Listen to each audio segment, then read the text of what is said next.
잃어버린 얼굴을 찾아서라는 미국 어린이 책이 있습니다.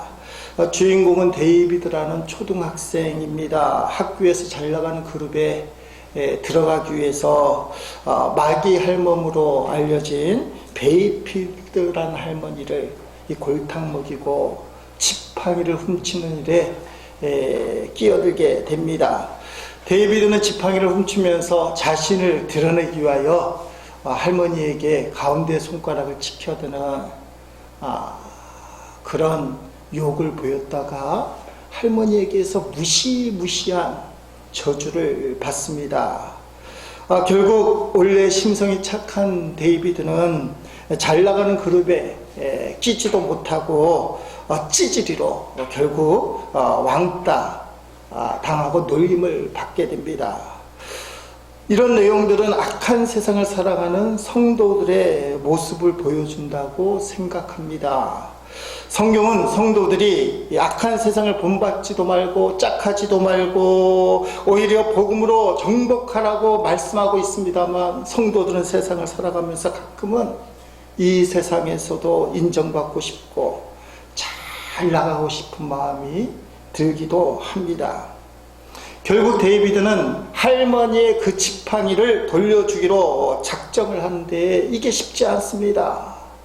잘 나가는 그룹의 힘센 짱이 지팡이를 갖고 있는데 그 지팡이를 찾기 위해서 데이비드는 짱과 싸움을 하게 됩니다. 살아오는 동안 한 번도 싸움질을 안 한 데이비드가 싸움하면서 얼굴이 만신창이가 되어 터지게 됩니다. 엉망이 되게 됩니다. 우여곡절 끝에 그 지팡이는 데이비드의 손에 주어지게 됩니다. 그때 책은 이 모습을 이렇게 표현합니다. 데이비드는 얼굴을 되찾았다. 멍이 좀 들면 어떤가. 적어도 이제는 얼굴이 있다는 것을 느낄 수 있는데, 책 제목이 잃어버린 얼굴을 찾아서. 데이비드가 잘 나가는 그룹에 들어가서 그들과 친해지려고 할 때는 자기 얼굴을 잊어버리고 있었어요. 근데 그가 마음을 돌이켰을 때 내 얼굴이구나. 이 모습은 오늘 세상을 살아가는 성도들의 모습이라고 생각합니다. 세상과 짝하고 죄를 지으며 살 때 성도는 하나님이 주신 본연의 얼굴을 잊어버립니다. 하나님이 주신 본연의 얼굴은 기쁨의 얼굴, 감사의 얼굴, 은혜가 충만한 얼굴을 하나님이 우리에게 주셨는데, 세상과 짝하다 보니까 우리 얼굴은 어느 순간에 일그러지고 인상을 쓰고 낙심하고 힘들어하는 얼굴로 살고 있습니다. 지팡이를 돌려받은 할머니가 데이비드를 향해 따스한 미소를 띠면서 이런 말을 건넵니다.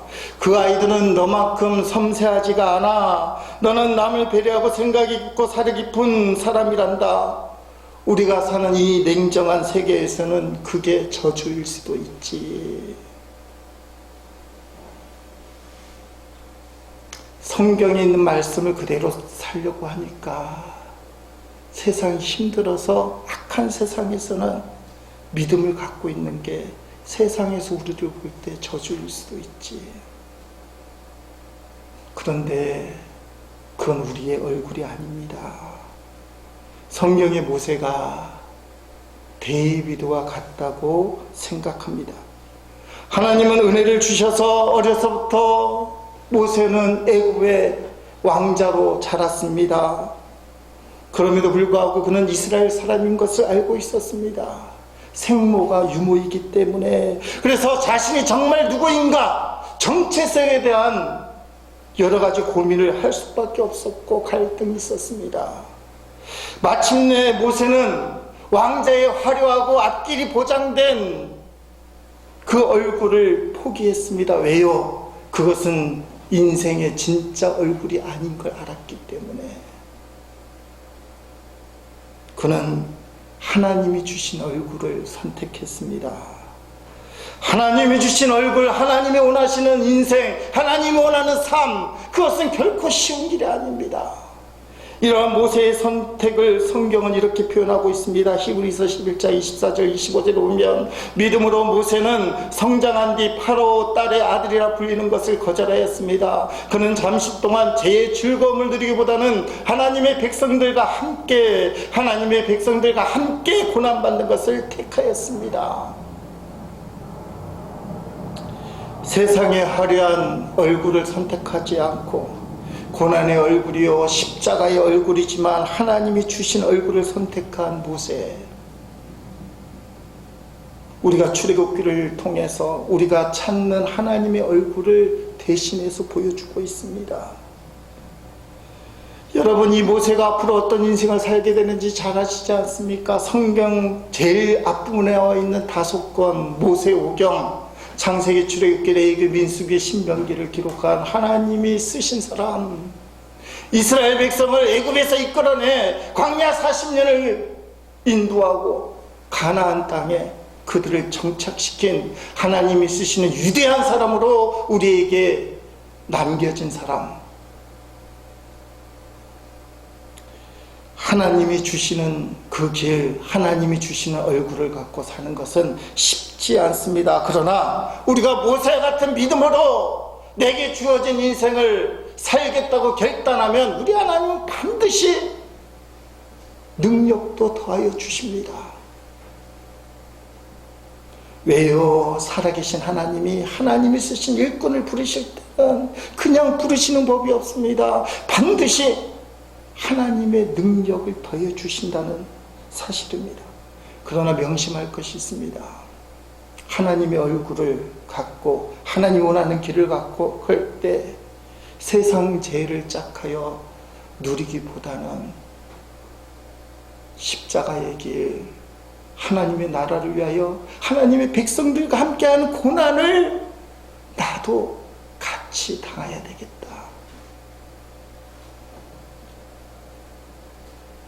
그때 하나님이 우리에게 능력을 주십니다. 주님의 고난, 주님의 십자가를 외면하고 하나님 나에게 능력을 주옵소서, 하나님 나에게 은혜만 주옵소서, 그건 성경의 원리가 아닙니다. 하나님은 모세에게 감당할 수 있는 능력을 부어주셨습니다. 모세는 하나님이 부르실 때 나는 못한다고, 나는 그 일을 할 수 없다고 부인함에도 불구하고 우리 하나님 모세를 설득시키셔서 결국은 하나님의 일을 감당하게 만들고, 그는 이제 애굽을 향하여 가족을 데리고 들어가게 되는데 딱 한 가지만 손에 탁 잡았습니다. 하나님의 지팡이를 잡았더라. 20절 말씀입니다. 본문이 시작되기 전에 20절 말씀. 하나님의 지팡이를 잡고 애굽에 들어갔습니다.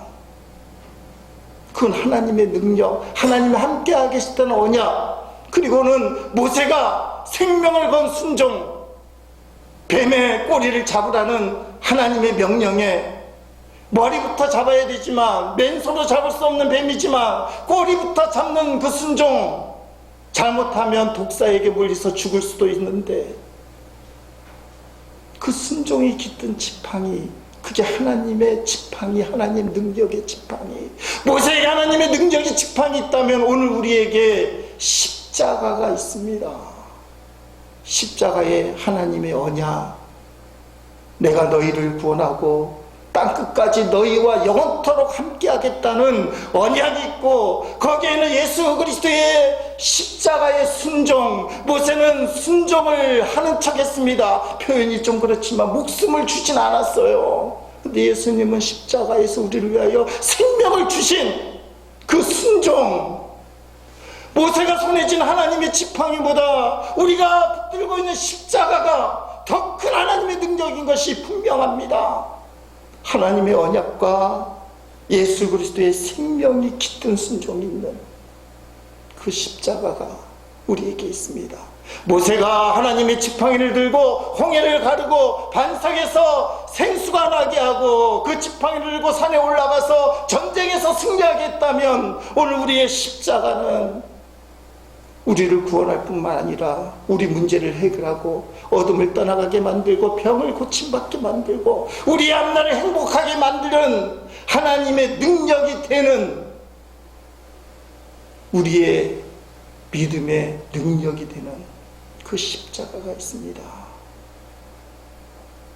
바울이 뭐라고 얘기합니까? 구원받지 못한 자에게는 이 십자가는 미련한 것이지만 구원을 받는 우리에게는 하나님의 능력이 됩니다. 그 십자가가 우리에게 있습니다. 모세가 하나님의 지팡이를 붙들고 애굽을 향해 나아갈 때 하나님께서는 앞으로 애굽에서 일어날 일을 미리 말씀을 해주십니다. 430년 동안 이스라엘 백성을 노예로 삼았던 애굽의 바로가 너희를 그냥 내보내주진 않는다. 430년 동안 부리던 종을 어떻게 말 한마디 한다고 내보내는 그런 경우는 있지 않다. 그래서 10가지 재앙이 주어질 것이다. 그리고 마지막은 장자가 죽을 것이다. 이게 21절부터 23절까지의 내용입니다. 그리고 바로 이어서 성경에서 제일 해석하기 힘든, 그래서 이상한 자 붙이고 도대체 이게 무슨 뜻인지 모르는, 주석에서도 왈가왈부하는, 설교할 때마다 목사님들이 다 다르게 설교하는 짧은 말씀이 있습니다. 그것이 24절부터 26절까지의 말씀입니다. 모세가 길을 가다가 숙소에 있을 때에 여호와께서 그를 만나사 그를 죽이려 하신지라. 십보라가 돌칼을 가져다가 그의 아들을 포피를 베어 그의 발에 갖다 대며 이르되 당신은 참으로 내게 피난 편이로다 하니 여호와께서 그를 놓아 주시니라. 그때의 십보라가 피난 편이라 함은 할례 때문이었더라 하며, 하나님이 가기 싫다는 모세를 설득해서 순종하게 만들고 하나님의 지팡이를 들고 지금 애굽을 향해 가는데 갑자기 하나님이 애굽을 향해 가는 그 밤에 장막에서 실려가는 모세를 죽이려고 하셨다. 하나님이, 이건 이해할 수 없는 상황이에요. 하나님의 사람 모세를 죽이려고 하셨다. 기껏 설득해서 부르시고는 순종해서 당당하게 가려고 하는 그 찰나에 죽이려고 하셨다. 여러 가지 복잡한 내용이 펼쳐지겠지만 성경에 분명한 사실이 있습니다. 모세가 죽을 수 있었던 이유는 첫째, 할례 때문이었다. 두 번째, 그 상황을 눈치챈 부인 십보라가 아들의 포피를 베어서 할례를 행해서 모세의 발 앞에 탁 대었더니 하나님이 모세를 살려주었다. 이 두 가지, 여러 가지 해석이 나오겠지만 본문이 우리에게 주어지는 이 두 가지, 할례를 행했더니 살려주셨더라. 카리스 주석이 하면 가장 납득이 가는 설명입니다. 모세와 십보라가 애굽으로 출발하기 직전에 둘째 아들 엘리에셀을 출산했습니다. 그리고는 하나님의 명령에 따라서 애굽을 향해 가다 보니 이스라엘의 남자아이는 태어난 지 8일만 되면 할례를 행해야 되는데 지금 행할 수 있는 상황이 아닙니다. 그래서 미처 할례를 행하지 못한 것으로 추정됩니다. 그럴 수밖에요. 지금 애굽에 종살이하는 이스라엘 백성을 구원해내기 위해서 소위 말해서 전쟁을 치러러 가는 거예요. 전쟁을 치르러. 목숨이 왔다 갔다 하는 전쟁터, 어떤 일이 벌어질지 모르는, 하나님이 말씀하시기를 장자까지 다 죽는다고 예고를 해주셨잖아요. 엄청난 일이 벌어질 거라는 기대감과 두려움, 경외심, 이런 것들 때문에 길을 가는 도중에 갓 태어난 둘째 아들 엘리에셀의 할례 행할 수 있는 여유가 없었던 것으로 보입니다. 근데 하나님이 이 부분을 용납하지 않습니다. 하나님의 큰일, 이스라엘 백성을 애굽에서 이끌어내는 엄청난 사명을 감당한다 할지라도 너는 할례를 분명하게 해야 된다. 이 메시지가 본문 안에 들어 있습니다. 엄청나게 큰 주의를 한다고 하지만 작은 말씀, 작은 언약을, 네가 할 수 있는, 행동할 수 있는 작은 언약을 어겨서는 안 된다. 이게 하나님의 메시지입니다. 하나님의 강력한 의지입니다. 이스라엘을 구원하러 가는 중차대한 일을 할지라도 할례는 꼭 지켜야 한다. 이런 하나님의 의도는 창세기 17장에 나와 있는 이스라엘 백성의 믿음의 조상 아브라함에게 주셨던 첫 번째 언약과 연관성이 있는 것으로 보입니다. 창세기 17장에 아브라함이 가나안 땅에 머물고 있을 때 가나안 땅을 보여주면서 하나님이 말씀을 하셨습니다. 여기 있는 모든 걸 너희 자손들에게 줄 것이다. 그러나 너희는 아들이 태어나면 8일째 되는 날 반드시 할례를 행하라. 너희 자손 대대로 이 규약은 지켜야 된다. 너희 자손뿐만 아니라 너희 집에 거하는 모든 사람들, 하나님께 속한 자들은 반드시 할례를 행할지니라. 그렇게 말씀을 하셨습니다. 할례라는 것은 남자의 성기 끝 표피 부분을 잘라내는 것을 말합니다. 요새 말로 얘기하면 포경 수술입니다. 그런데 모세가 둘째 엘리에셀을 이 경황 속에, 이 정신없는 상황 속에, 엄청난 위대한 일을 앞둔 상황 속에 미처 챙기지 못했습니다. 하나님이 이해해 줄 알았습니다. 근데 하나님이 이해하지 않으셨어요. 받아들이지 않아 주셨어요. 여러분, 신앙생활 할 때 아무리 큰 일, 아무리 큰 꿈이 있어도 하나님의 말씀, 하나님의 언약과 관련된 사소한 일이라도 소홀히 해서는 안 된다. 이 부분에 대해서 하나님 우리에게 말씀하시는 거예요. 하나님이 모세를 죽이기로 작정하셨다면 즉시 죽일 수 있었습니다. 그런데 죽이기로 하신 것처럼 보였지만 즉시 죽이지 않았습니다. 왜 그랬을까요? 깨닫고 조치를 취하라고. 깨닫고 조치를 취하라고. 부인 십보라가 눈치쟁이에요. 센스쟁이에요. 이 상황을 다 깨찬 십보라는 재빨리 둘째 아기의 표피, 성기 끝 표피를 베어서 모세의 발에 탁 던지면서 이는 내 피난편입니다. 내 피난편입니다. 왜 그러냐면 아기의 성기 끝에 표피 할례를 행해서 피가 났기 때문에, 그래서 살린 남편이다. 피를 흘려서 살린 남편이다. 많은 목사님들이나 학자들은 이 부분을 부정적으로 얘기합니다만 저는 이 말씀을 받을 때 너무 은혜가 되고 긍정적이에요. 이는 내 피난편이다. 예수님이 십자가에서 우리를 위해 그렇게 해주셨어요. 십보라처럼. 죄로 죽을 수밖에 없는 저와 여러분을 위해서 십자가에서 피를 흘려주시면서 뭐라 말씀하시겠습니까? 너희는 나의 피 신부다. 왜 그래요? 예수님은 신랑이고 우리는 신부이기 때문에 십보로와 모세의 관계와는 바뀌어져 있잖아요. 그래서 예수님이 우리를 향하여 너희는 나의 피 신부이다. 우리는 하나님을 향하여, 예수 그리스도를 향하여 이렇게 외쳐야 됩니다. 나는 주님의 피 신부이다. 나는 주님의 피 신부이다.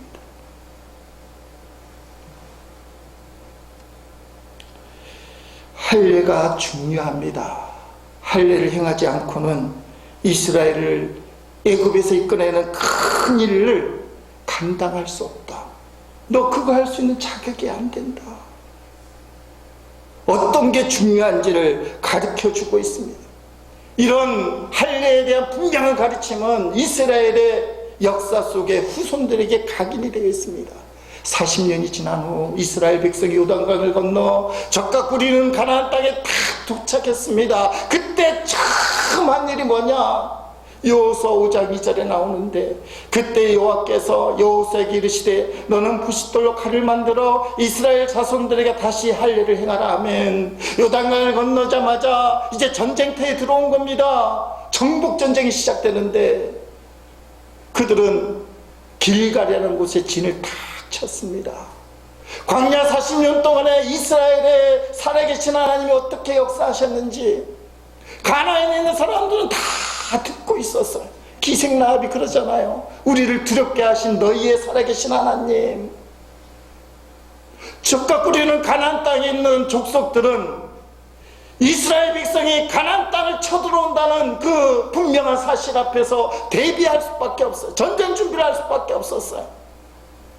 호심탄탄 이스라엘이 어떻게 전진해 오는가, 그들이 요단강을 건넜더라. 깜짝 놀라서 이게 어떻게 되느냐, 건널 수 없는 그 강, 가장 넘쳐 흐르는 그 강을 쫙 쪼개서 건넜더라.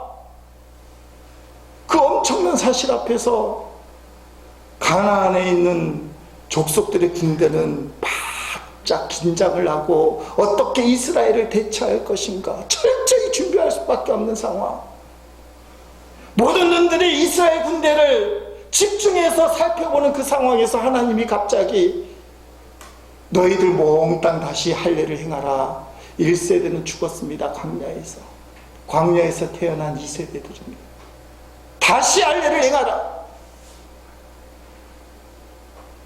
성인이 포경수술 할례를 행하게 되면 마취제도 없는 그 시대에 움직일 수가 없습니다.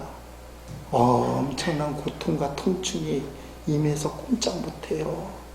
호시탐탐 기회를 노리던 적군이 그 할례를 행하는 그 순간에 기습작전을 들어온다면 이스라엘은 몰살하는 겁니다.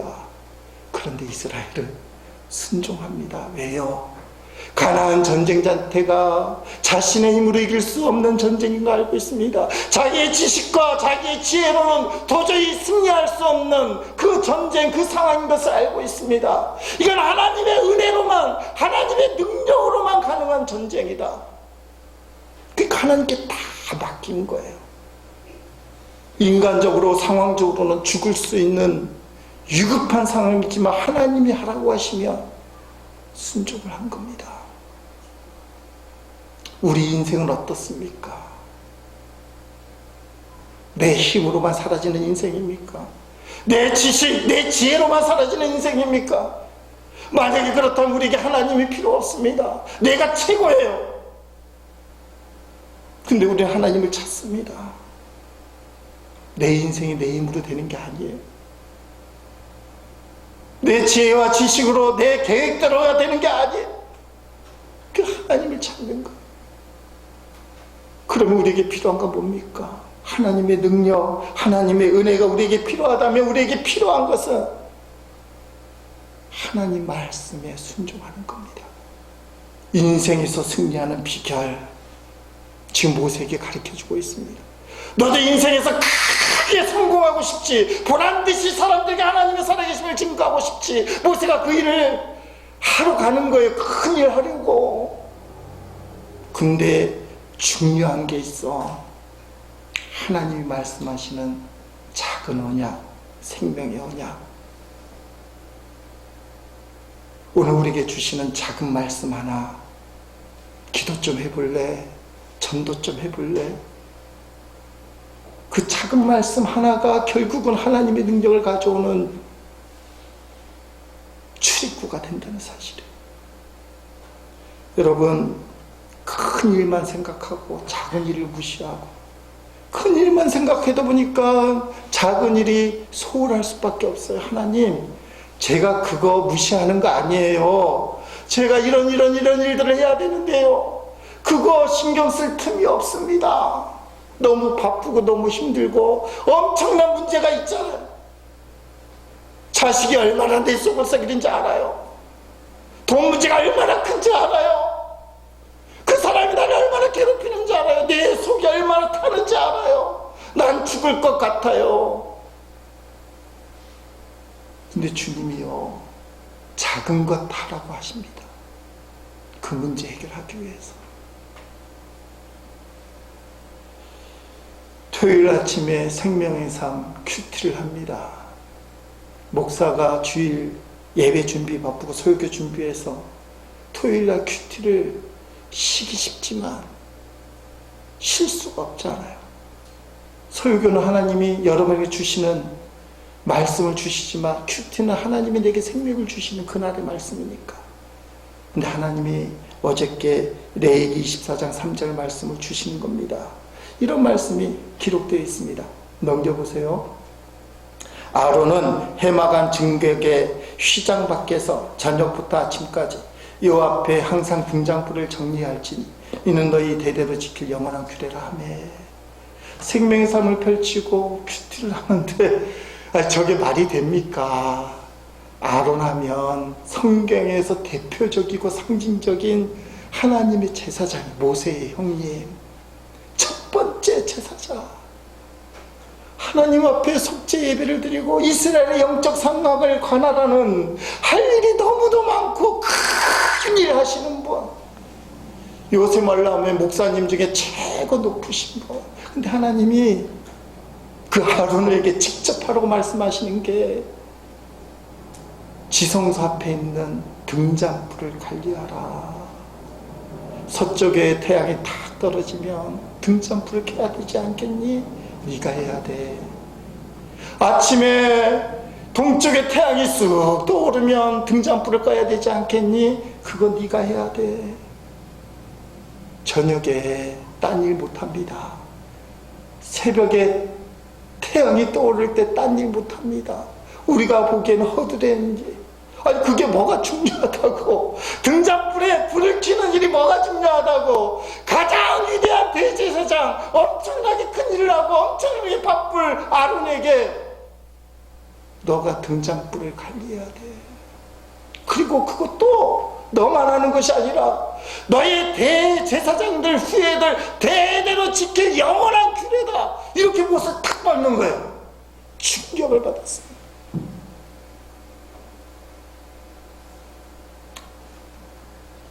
목사가 해야 할 일이 뭐냐? 등잔불 관리하는 게 제일 중요하다. 너 대제사장 인도하고 이스라엘 백성의 영적인 상황 상담도 하고 목회도 하고 바빠 죽겠지. 근데 이거 못하면 넌 큰일 나. 사람이 보기에는 소홀히 여기고 작은 일처럼 보이는데 하나님 보시기에는 아주 중요한 결정적인 일이 있습니다. 모세의 경우에는 그게 할례 부분이고, 아론의 경우에는 등잔불 관리하는 거. 그 허드레한 것처럼 보이고 아무것도 아닌 것인데 그게 하나님 능력의 근원이에요. 하나님 역사 축복의 시작이에요. 본문을 묵상하면서 우리는 놓치기 쉽고, 근데 하나님 보시기는 너무너무 중요한 일이 도대체 뭘까? 그것은 나는 죽고 예수로 사는 것이다. 거기에 하나님 능력이 달려있고 축복의 문이 열리느냐 닫히느냐가 달려있습니다. 왜 그러느냐? 할례를 통해서 풀어보려고 합니다. 할례가 무엇입니까? 하나님의 백성의 표시입니다. 하나님의 언약의 백성, 내가 너를 지켜줄게. 너의 평생 함께할게. 너가 죽어도 너를 천국으로 이끌어줄게. 영생 복락을 죽어서도 나와 함께 누릴 것이다. 그게 오늘 신약을 사는 저와 여러분에게는 세례예요. 하나님으로부터 구원받은 공적인 표시. 세례가 무엇입니까? 로마서 6장 4절에 그러므로 우리가 그의 죽으심과 합하여 세례를 받음으로 그와 함께 장사되었나니 이는 아버지의 영광으로 말미암아 그리스도를 죽은 자 가운데서 살리심과 같이 우리로 또한 새 생명 가운데서 행하게 하려 함이라. 아멘. 지난 주간에 속초에서 목회 계획 세미나를 갔다 왔습니다. 여러 가지 시간이 있었는데 성례전을 참 잘하는 교회, 감리교회인데 그 이야기를 들었습니다. 그분이 당신네 교회에서 아이들을 어떻게 세례를 베푸는지 동영상을 보여줬습니다. 강단에다 미니 풀장을 설치를 하고 아이들을 한 명씩 그 풀장에, 물이 든 풀장에 들어오게 하고는 침례를 해가는 거예요. 몸을 담그고 머리를 푹 잠겼어요. 어떤 목사님 그러더라고요. 동영상에서는 앞으로 쭉 담갔는데 자기는 뒤로 침례를 타겠다고. 그래서 질문을 하려고 하는데 시간이 없어서, 앞으로 하는 게 맞습니까? 뒤로 하는 게 맞습니까? 뒤로 침례 받으면 더 고통스러울 거예요. 감리교에서 행하는 일이에요. 그 모습을 보면서 충격도 받고 은혜도 누리고 도전을 받았습니다. 하나님의 분명하고 살아있는 역사가 보통은 설교를 통해서만 가능하다고 믿었는데, 하나님 앞에 기도하고 진지하게, 그리고 진짜 하나님의 마음으로 행해지는 성령의 전이 능력이 있다. 근데 그 세례를 보니까요, 완전히 물속에 들어가요. 앞으로 가든 뒤로 가든 주님과 함께 장사되었다. 너는 옛사람이 죽었다. 그리고는 물에서 끄집어내요. 이제 너는 살아났다. 이제부터는 예수님의 새 생명, 새로운 인생으로 하나님의 영광을 위하여 주님 뜻을 붙들고 살아야 된다. 이제부터는 너는, 옛날에 너는 죽고 이제부터 주님으로 살아야 된다. 나는 죽고 예수로 살아야 된다. 그래서 예수 믿는 사람은 새 생명을 얻었기 때문에 죄를 짓지 않습니다. 죄를 멀리하게 됩니다. 죄를 짓게 되면 내가 왜 죄를 짓는지 너무 가슴 아파하고 통탄해하고 눈물을 흘리며 하나님 잘못했습니다. 오늘도 십자가가 필요합니다.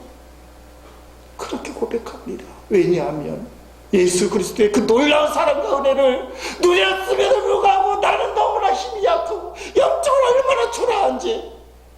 그래서 바울은 나는 죄인 중에 괴수다. 이 세상에서 제일 큰 은혜를 받았지만 제일 못난 사람이라.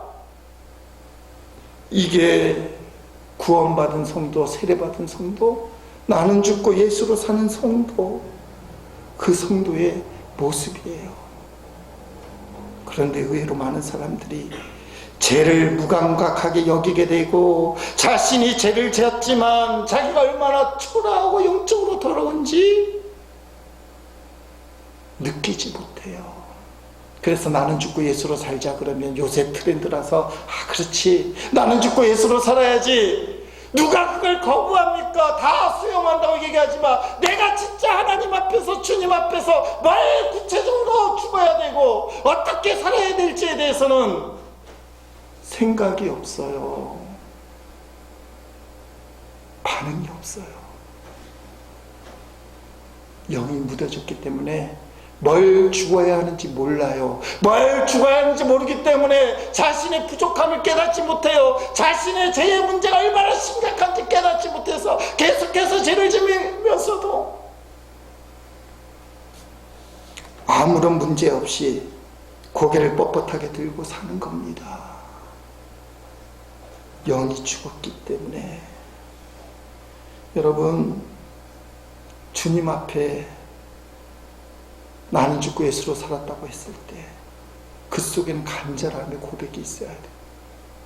주님, 내가 주의 은혜를 받고 오늘 설교를 통해 말씀을 듣고 예수 그리스도의 십자가의 은혜와 사랑을 내가 누리고 있다고 믿지만 나는 여전히 죄를 짓는 초라한 자입니다. 내 힘으로는 이길 수 없습니다. 주님, 나를 불쌍히 여기소서. 왜 나는 이것밖에 안 됩니까? 주님 용서하십시오. 이제부터는 내 마음대로 살지 않고 나를 죽여주셔서 정말 주님 마음대로 살게 하소서. 이거 버리게 하소서. 이렇게 살 수 있도록 힘을 주소서. 영이 묻히게 되면 성경에 말하는 그 은혜의 장터에서 자기 욕심만 우뚝 서게 되고 모든 죄는 주님께만 맡겨버리는, 말로는 나는 죽고 예수로 산다고 얘기하지만 여전히 예수님께만 죄만 몽땅 미루고 나는 내 마음대로 사느라. 어떤 목사님이 아들이 말을 안 들어서 회초리를 들고 때리기로 작정을 했습니다. 너 맞아야겠다.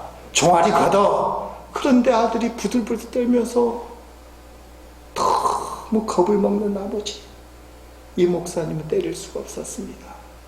그래서 자신의 종아리를 스스로 때렸습니다. 아들이 충격을 먹고는 아니 아버지, 그리고는 진짜 회개를 하고 잘못하고 용서를 구하는 겁니다.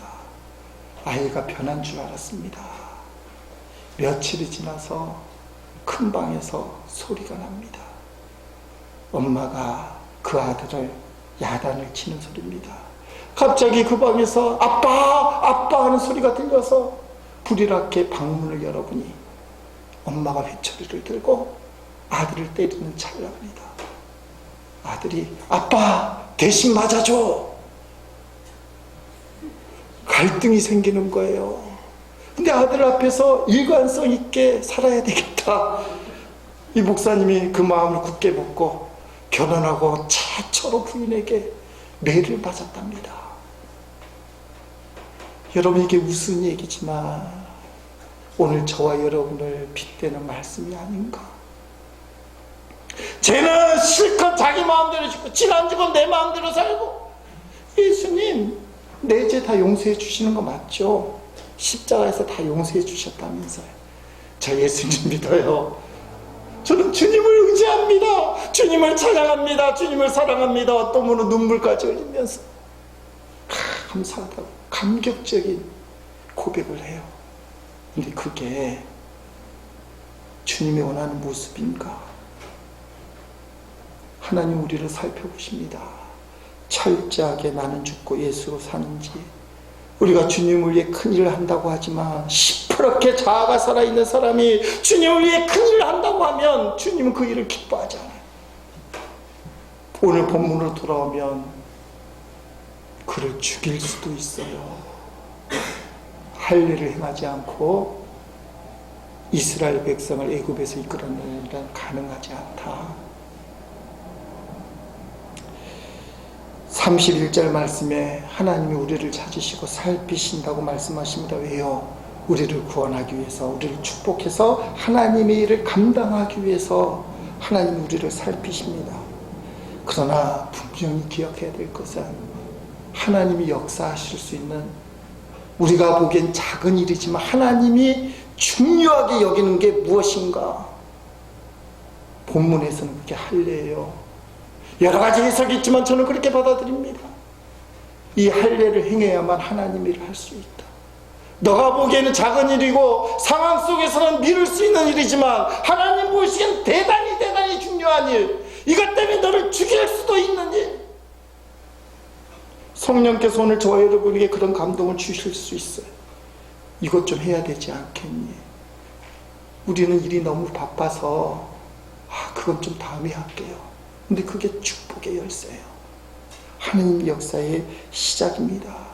사랑하는 성도 여러분, 저와 여러분의 지난날의 삶, 오늘 우리의 삶이 십자가를 떠난 삶이고, 혹시나 나는 죽고 예수로 살지 못하고 여전히 나만 붙들고 사는 나밖에 모르는 삶이라 할지라도 오늘 주님이 열쇠를 주십니다.